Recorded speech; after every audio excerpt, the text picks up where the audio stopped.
Hi hello. இன்றைக்கி instant ரசப்பொடி தான் நம்ம செய்ய போகிறோம். இது என்னோடய ரொம்ப ஃபேவரட்டான ஒரு பொடி.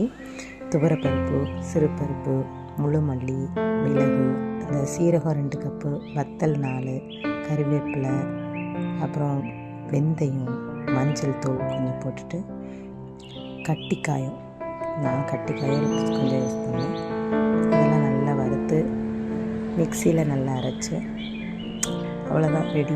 சூப்பராக இருக்கும், வீடே மணமணக்கும். இதை எப்படி செய்யணுன்னா, 8 பல் பூண்டு, கொஞ்சம் சீரகம், நான் அதை நல்லா தட்டிட்டு, நம்ம எப்போவும் தாளிப்பு கொடுக்குற மாதிரி தாளித்து தட்டி வச்ச பூண்டு போட்டு, ஒரு தக்காளி போதும், 2 ஸ்பூன் நம்ம அரைச்சி வச்சு அந்த ரசப்பொடி சூப்பராக இருக்கும். கொஞ்சம் நம்ம புளி கரைச்சி ஊற்றிட்டு கொஞ்சமாக உப்பு போட்டு உங்களுக்கு தேவைக்கு கொஞ்சம் கொதி வந்து நல்லா செம்மையாக இருக்கும். எல்லோரும் விரும்பி சாப்பிடுவாங்க.